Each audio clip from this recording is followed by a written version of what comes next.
As someone who is dyslexic, not great. Not great. It was fine until about grade 1, grade 2, somewhere around there. And then, a story that many dyslexics have, that you're in primary school and they make you read something and answer questions, and they don't really necessarily put a time on it. And so I can answer the questions because my comprehension's fine. It's just the reading and taking the information in is the problem. So then you'd be in the highest group every year of reading, and then you actually had to read in front of people, and then you went down the group, and then you went down the group, and then eventually you were actually out the door and you were in the remedial classes with other students, all that sort of stuff.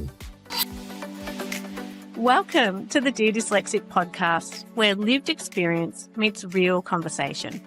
We shine a light on the stories that need to be heard, with honest and inspiring conversations with people with dyslexia and other neurodivergent conditions like dyscalculia, dysgraphia, ADHD and autism.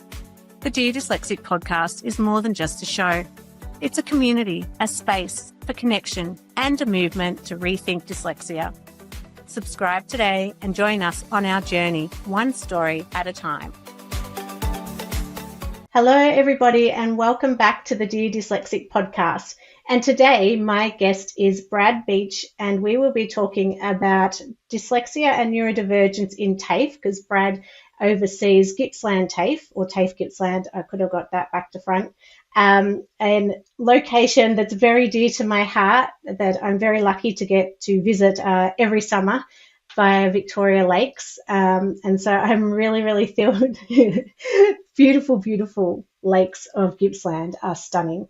And I could digress on how we just love swimming there because it's so safe. And then you step over to the beach and it's not so safe and there's lots of sharks. But I won't digress. Brad's here today to talk to us. So welcome, Brad. Thank you. Thank you very much for having me. Sorry for that weird, long-winded introduction. No, you're right. Gippsland's a beautiful place. There's all sorts of wonderful things. I love Gippsland, not just because we get to spend a lot of time down there, but I've done a lot of work in the past all through Gippsland. And so, yeah, it's such a beautiful part of our state and country. It is. It's lovely. For those of you who don't know where Gippsland is, please look it up on the map. It's hard to miss. Gippsland makes up around 23% of the state of Victoria, which is approximately the size of Switzerland. Wow, that is quite big, isn't it? It's a big footprint, absolutely. From an educational perspective, it's a big footprint. We've recently been down to Leongatha and Phillip Island. That's part of it as well? Yeah, yes, for Careers Expos. So we've been standing at stalls, talking to some of your staff, actually. Oh, there you go. Yeah. There you go. About our work and supporting young people. And, yeah, it's always such a treat to go down there. But we're not here to talk really about holidays, though summer is coming up. And you are actually going on a holiday soon. I am. 10 weeks in Europe. It'll be wonderful. Oh, that sounds so nice. So have you always lived down in Gippsland? I have. So I'm originally born in Gippsland and lived here during my teenage years, finishing school and, running away to Melbourne, which, it's part of your rite of passage, I think. And then I ended up back in Gippsland because the work was here. And I've been here ever since and, raising a family, etc. And so how did you come to start working at TAFE Gippsland, and not just working, really overseeing TAFE Gippsland as well? Yes, I should say parts of it, but my role at TAFE Gippsland is on the executive as the Director of Strategy, Quality and Learning. So that does have a responsibility across all of Gippsland. I probably accidentally fell into TAFE. I was originally, when I studied, I originally was doing secondary education and I thought I was going to be teaching in schools. That didn't pan out, but I picked up some casual work actually at the Leongatha campus of TAFE Gippsland. And I did that for a while, and then progressed to doing a range of other things. So, and in particular, when I started, and this will give people my age, saying to give away my age, but when I started teaching was in the early 90s, and by the mid 90s to late 90s, the internet had started to become a thing, and so that whole notion of online learning, etc. So TAFE Gippsland was a very early adopter of that, and also required to think quite laterally about what that would look like and how that would work.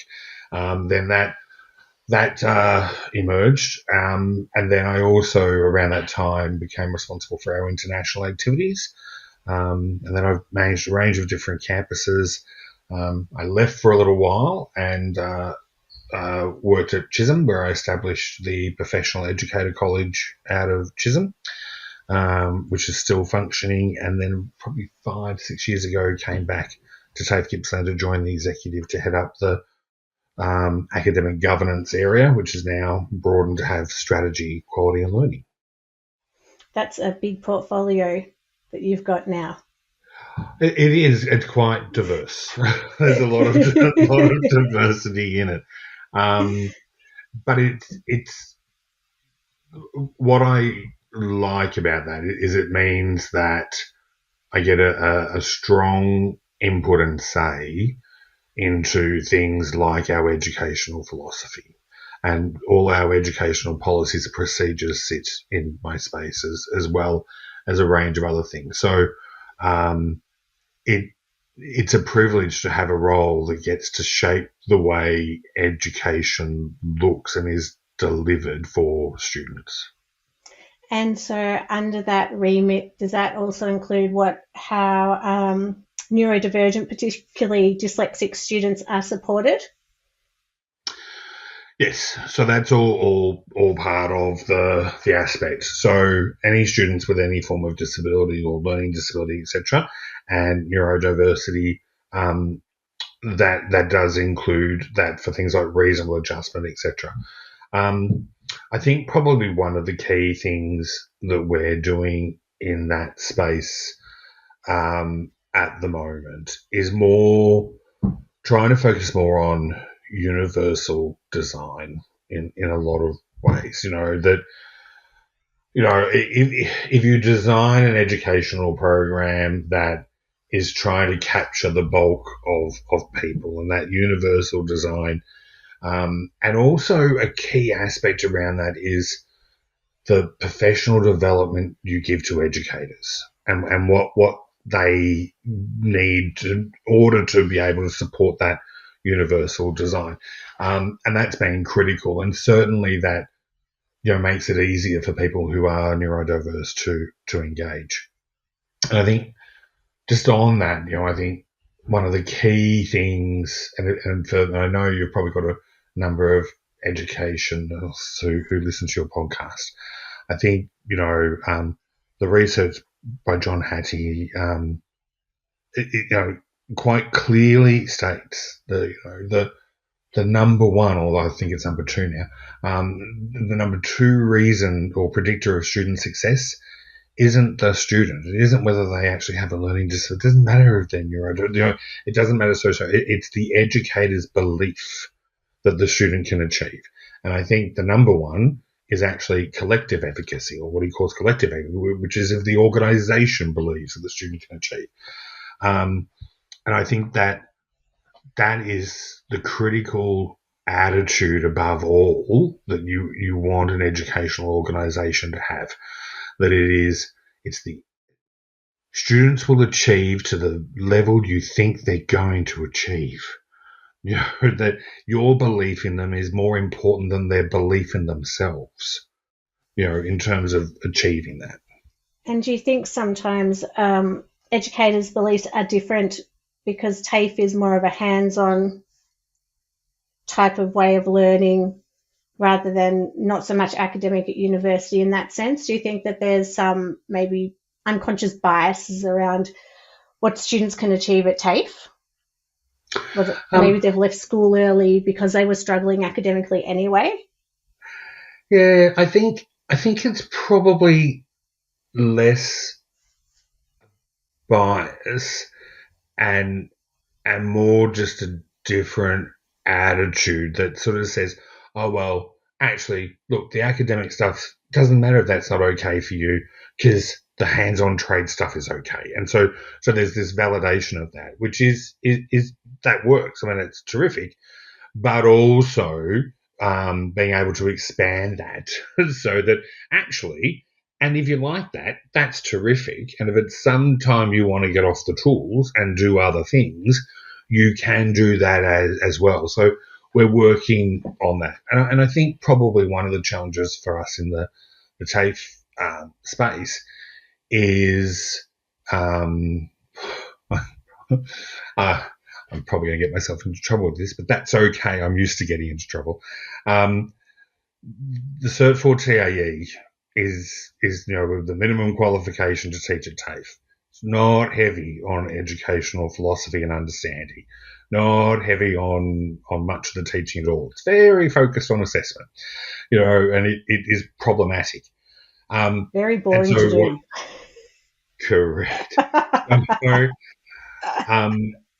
one of those challenges, I think, is how we prepare teachers to work in that TAFE sector, where they might be plumbers or electricians or nurses or accountants or all of those, and then they do this TAE, and magically you're empowered and expected to know everything there is around educational philosophy, and that clearly doesn't work. So that's why things like, well, it is, and it's a lot of the reason why Maria Peters, who was the CEO of Chisholm at the time when I was working there, and she envisioned the Professional Educator College, that for that reason, for this upskilling of these educators to lift them so that they could lift their students.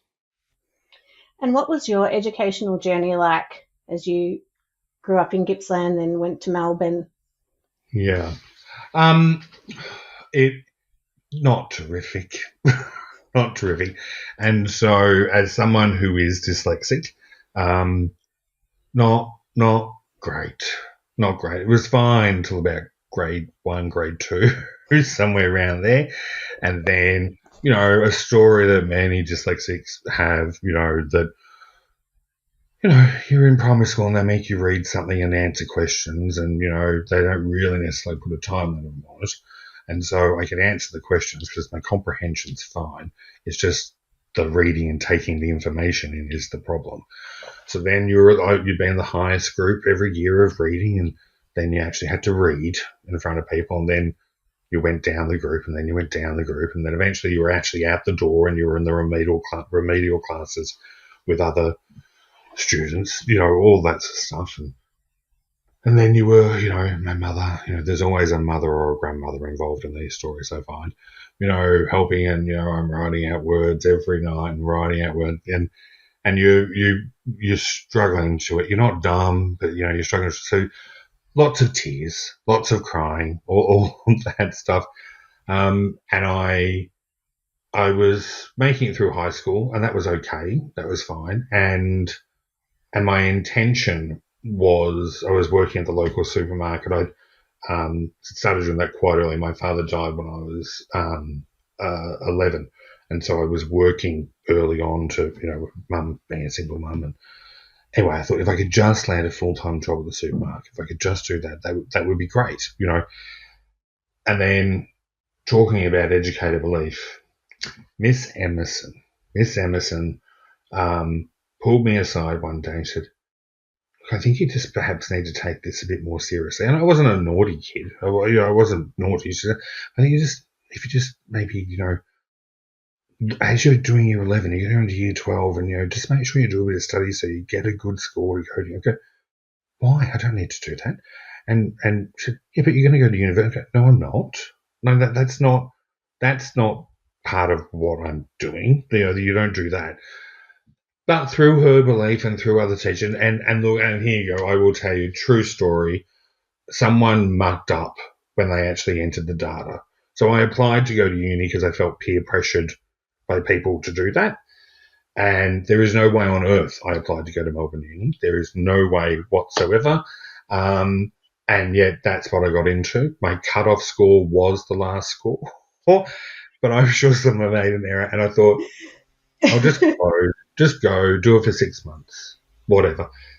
And then next thing I know, 4 years down the track, and like a lot of dyslexics, you figure out other ways to do things. You know, I was doing education with echo, law and accounting, and, you know, if you need statistics, you would ring the ABS and they would give you numbers over the phone free.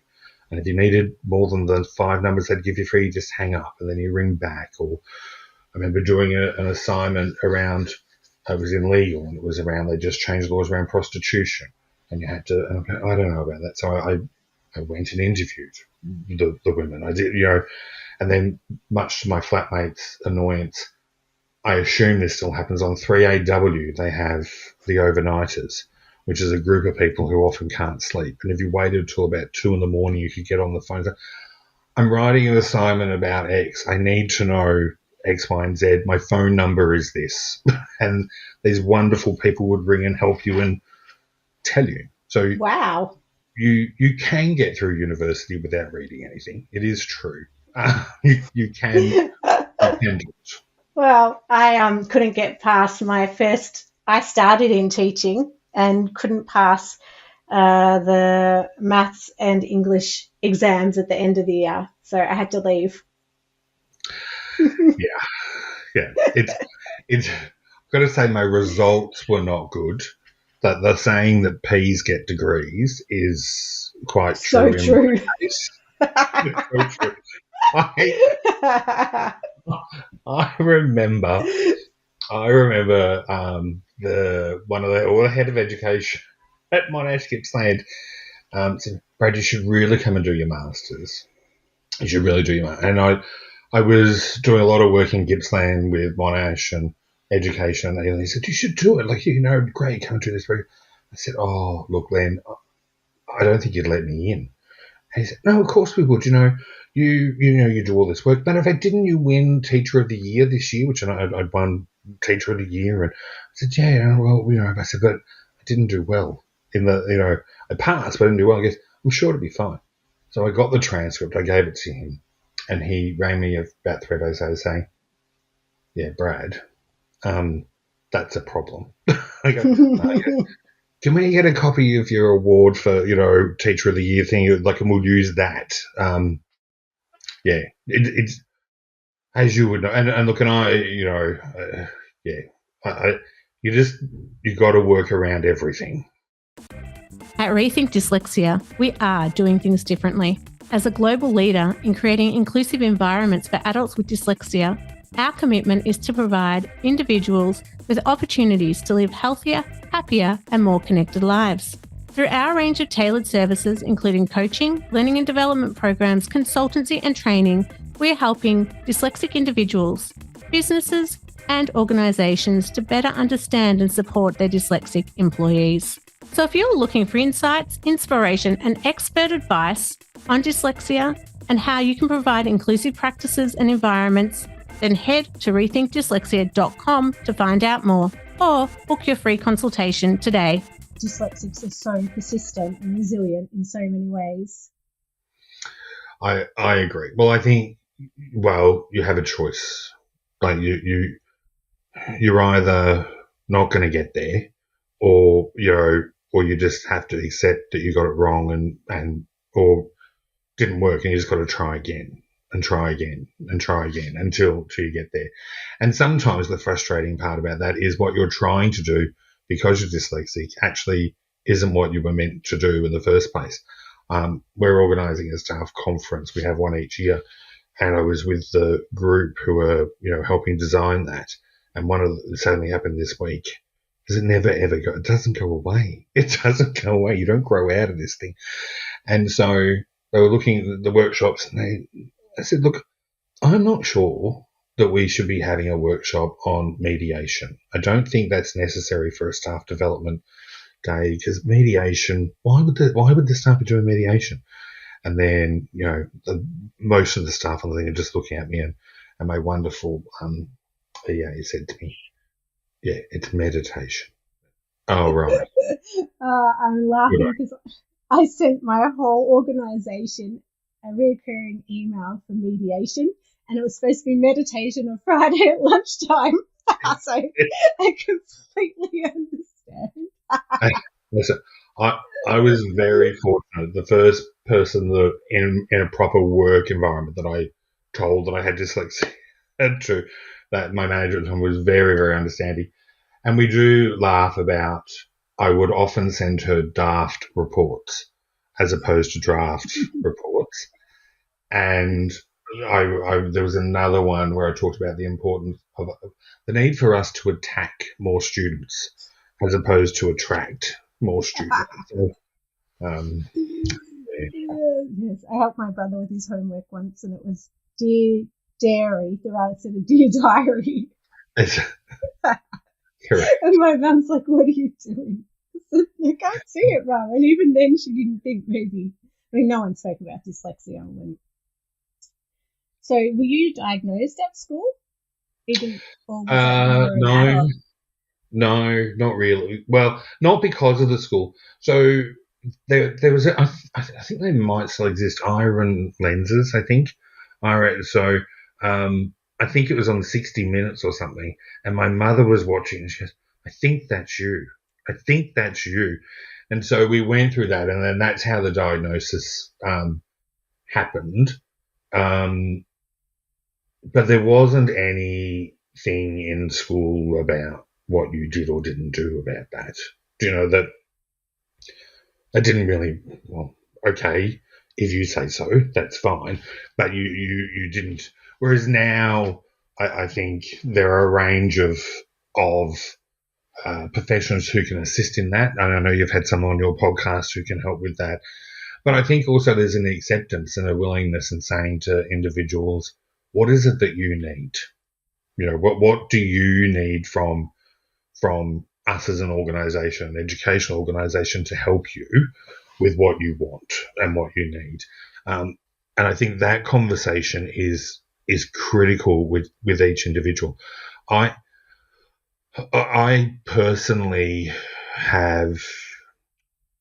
I understand the concept of neurodiversion and having people who are neurodiverse, and that sort of, you know, less sort of labeling by sort of saying, you know, it's this continuum. Like I understand that, but I think what someone who has autism as opposed to dyslexia, as opposed to Down syndrome, or as opposed to and any combination of is different. So I think that's one of the conversations, certainly in an educational environment, that I do have with our teachers and other people across the TAFE network in Victoria, about saying, I'm all good with universal design because it captures everything. It tries to do that, but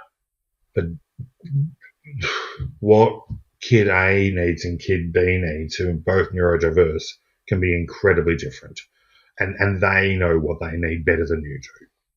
And I couldn't agree more. And when we go to talk, we start by setting the scenery on what neurodivergence is and like how this term came about, but really how all these conditions are being set into this bucket. And like, one, we haven't been asked. I mean, you never get asked anyway. I know that's you know, but in the same, like, we don't get asked about anything. I think, which is part of the challenge as an adult with dyslexia. We're not asked. We're just told. So that's the challenge. And even though I feel like it's given us a word to open more doors in a way, because everyone's talking about it now, I think that's a huge challenge, that by putting us all in this bucket of multiple different conditions that are very different, some of them do co-occur and aren't so different, but still the needs are different. And there's a huge risk, I feel, at the moment with what's happening. I agree. And look, it was only, I think it's probably less than 12 months ago that I found out I was neurodiverse, in the sense that I didn't realise that included people who were dyslexic. It was someone said it to me, I think that's true. And then I looked at the definition and, oh, okay. So I agree with you. You're right. people aren't asked, and these labels happen. And I get the principle. I get the notion that, okay, yeah, well, there's a broad amount of people, and you're not alone, and all of that. I'm totally on board with that.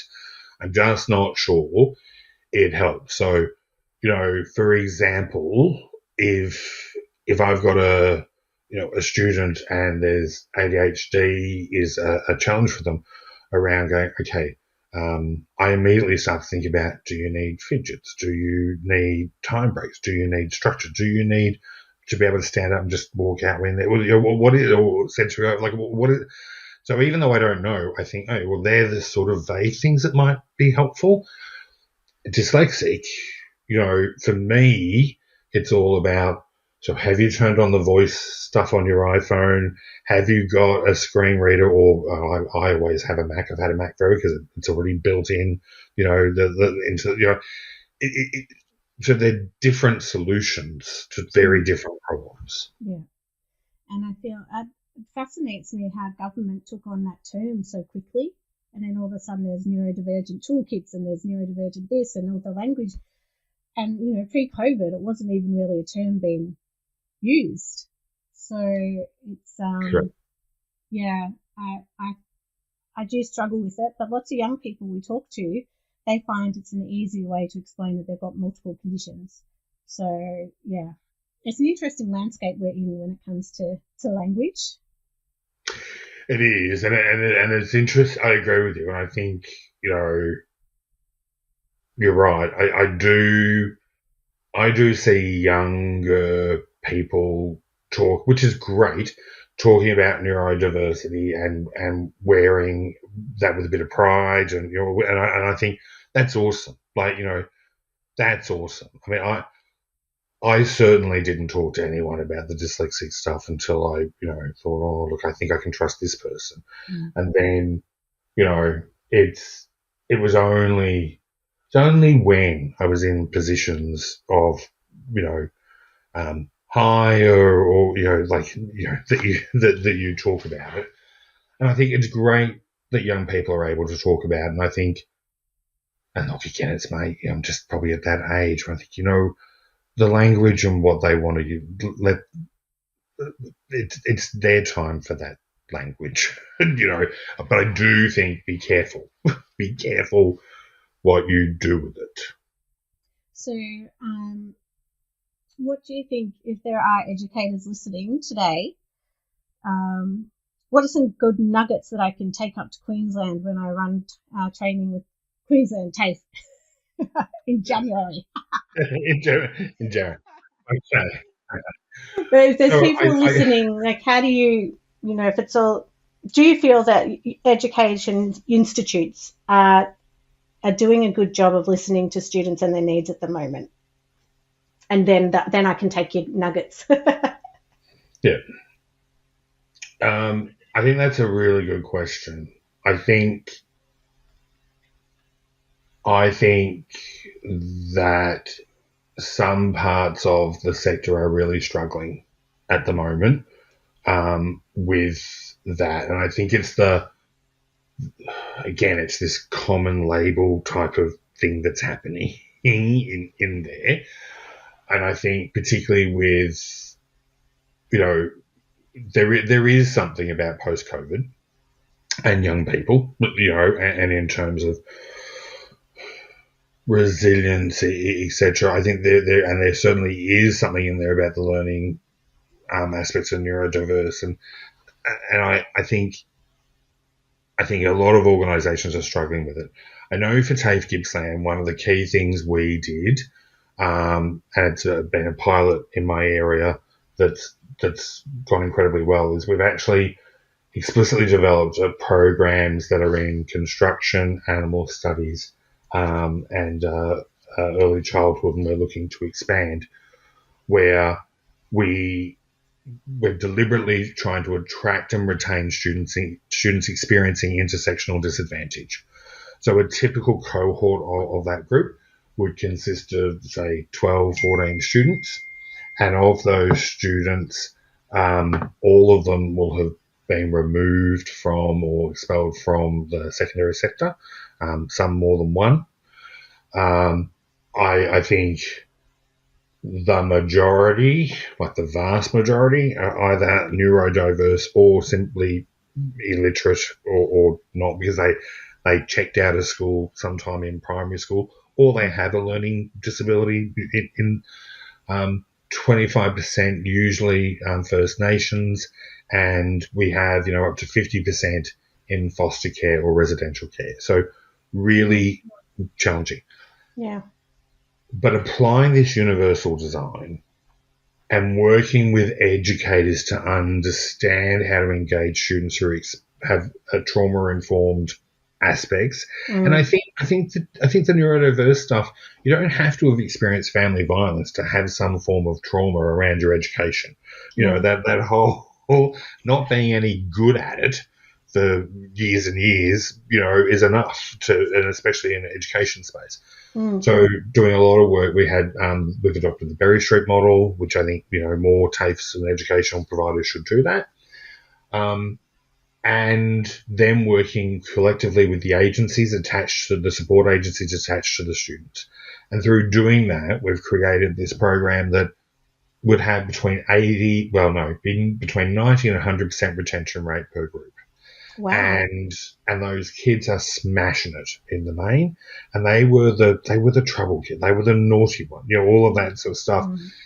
And they're doing it because A, the educators are believing in them. B, we're putting the wraparounds from there in there to make that work, and also designing stuff in a way that is engaging and makes that happen. So now that's gone really well.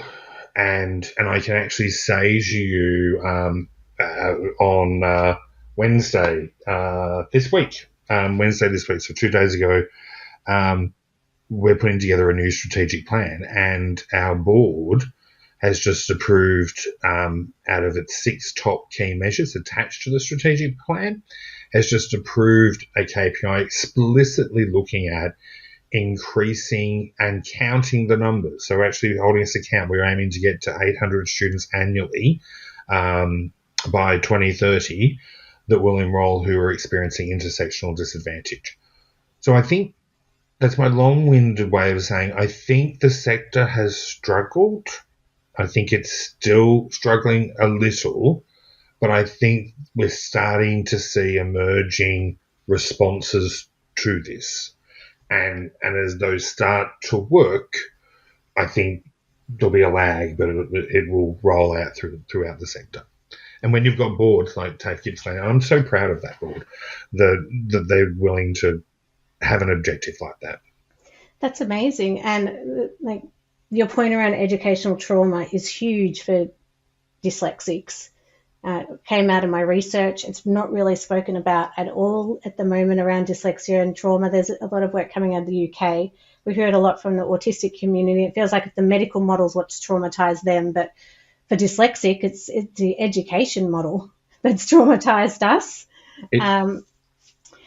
But absolutely. I look at you and I look at, say, you've got all your quals, and I know, you've got your doctorate, and all that. And I'm very proud of you for doing that. I can't understand how you did that, and I don't, and I know crystal clear I'm never doing it ever. No, I'm not doing that. And part of that is no freaking way. Like, it was bad enough doing 4 years of getting the degree in the first place. And even though I know now, because it's not the 90s, I have access to all this wonderful technology that would make things easier and do whatever. But I'm not doing that. I'm not putting myself back in that. So I think more power to you. I think you're crazy, but I think more power. I think more power to you. I keep saying I'd go back and do more, but I just don't have the time now. And I mean, look, for me, it was my mum until I got to my doctorate, but also just I just didn't want to feel dumb. And I thought if I got a doctorate, I wouldn't feel dumb. I don't know if that's taken that, that sense away, but I just had it in my head. I was going to ask you, have you stopped feeling that way? No, I think you just keep moving forward, because I still don't see myself as an academic. I just see myself as someone that really wanted to find out what was happening in Australia. Yeah. And so, like I said, I'm writing these ethics at the moment and I just want to cry. But going back to your point around those wraparound services, like I could have another podcast with you about it because it's really interesting, and it would be great to learn more around so people can understand, is there an additional cost to putting those wraparound services in? So what we've found at this point is that additional cost has been in the coordination of those services, not paying for the services, if that makes sense. So a critical element of this model that we've employed is that when we talk to the students at the beginning of the course and do a pre-training review, rather than just only looking at the literacy numeracy stuff, but the stuff, Yes. I mean, that's part of it. But look, I already know what it's going I to be. got very low LLN score just to do my white card. That's right. That's right. Correct. So we know that with a lot of these students, but we start a conversation that says, "So you're not at school? Can you tell me about that?" And I find with these students in particular, they don't really have a lot to lose. They like things. Life has not been great for them. The system has not been great to them.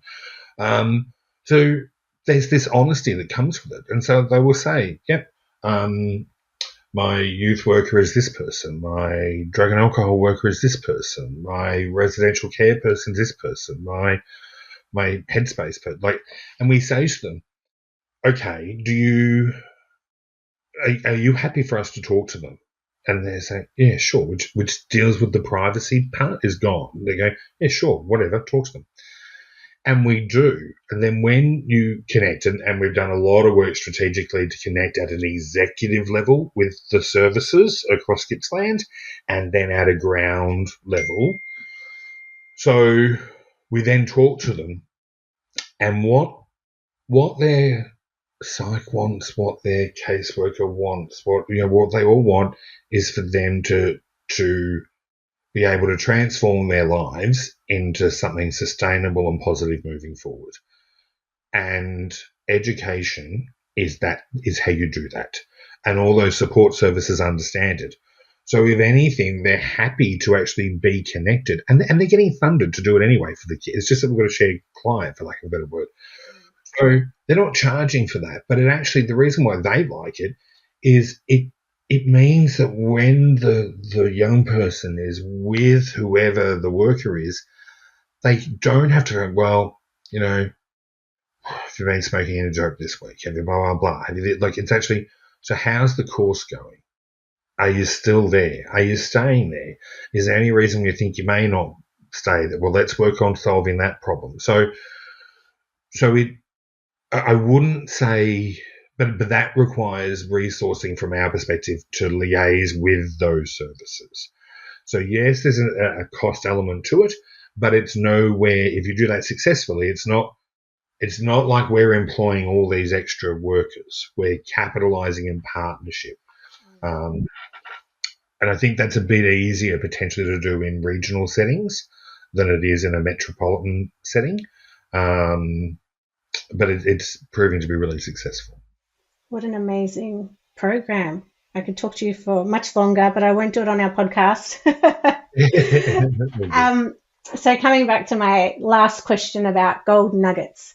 I mean, you've given some great ones already today, but are there any final points? I don't know, as an employer working with dyslexic or other neurodivergent employees that you might work with as well, or really from an education perspective, what can we be doing more of?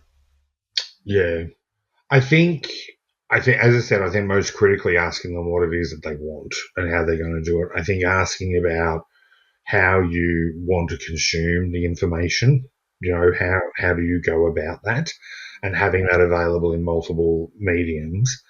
I I think certainly for dyslexic people, just the voice stuff that is out there now, the dictation and and also the fact that your iPhone now, I discovered this the other day, your iPhone will look at a picture that's got words in it and it will pull out the words and then you can highlight it and it'll read, so I think that's the key aspects. And then above all, is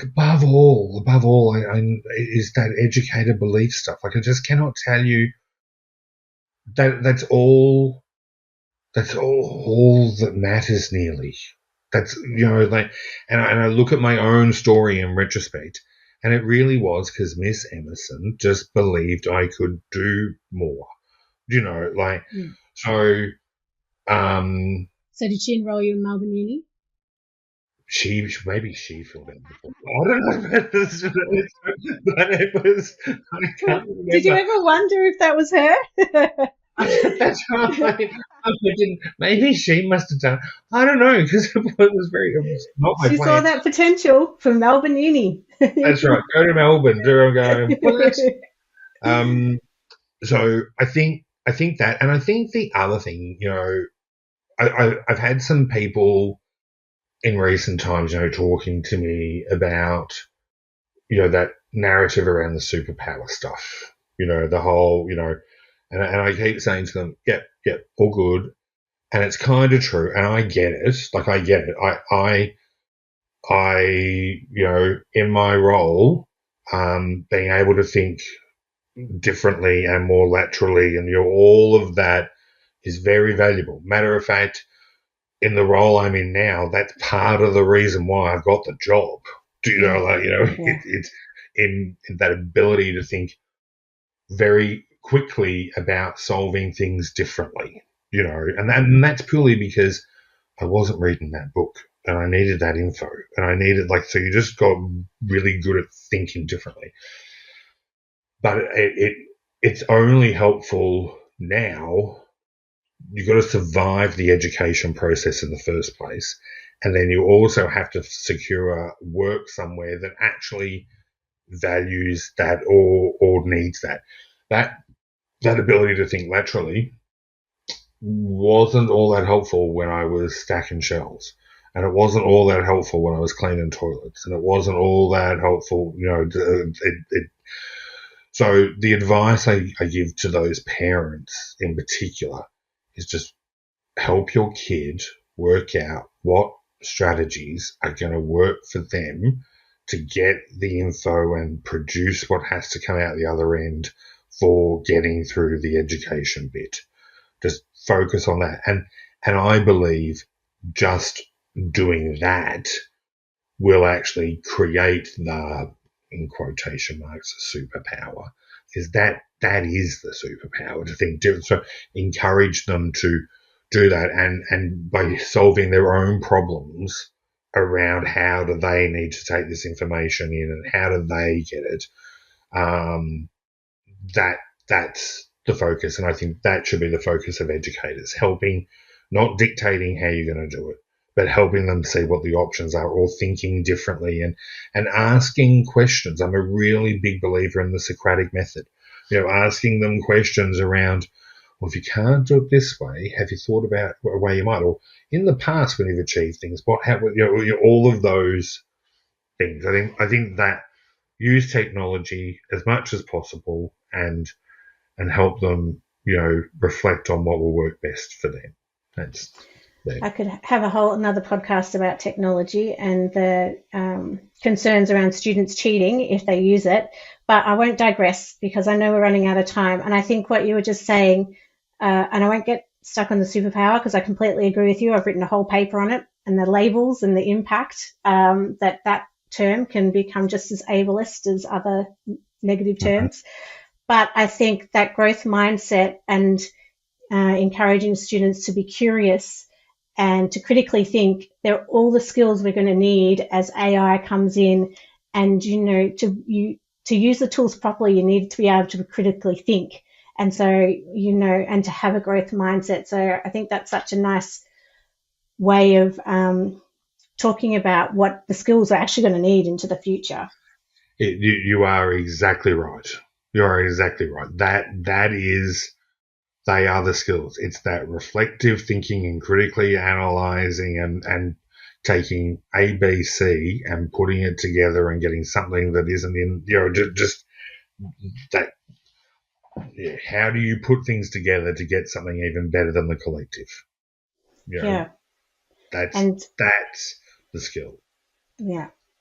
And I think that's a really positive way to end before my brain digresses onto multiple other things that we've spoken about today, especially the superpower. But if we can focus on the strengths and those areas, that's, Correct. Like it is. It's how do you get there? What are your strengths? How do you make it work? And what are the new ways to do it?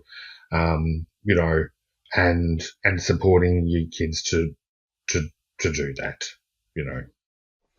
Well, thank you so much for coming on the show. I've thoroughly enjoyed talking to you, and I've got a few gold nuggets for Queensland. So thank you very much. Oh, thank you for having me. I hope you have a wonderful trip and a great break. And I really appreciate you coming on the show today. Thank you. Terrific. Thank you, Shae. Thanks everyone for listening, and we'll catch you next time. Bye for now. If you haven't done so already, make sure you sign up to our mailing list so you can keep up to date with everything we are doing at Rethink Dyslexia. So head to rethinkdyslexia.com.au. And don't forget, if there's anything you heard today that was distressing, you can contact Lifeline on 13 11 14 or Beyond Blue on 1300 22 46 36. Thanks for listening, and bye for now.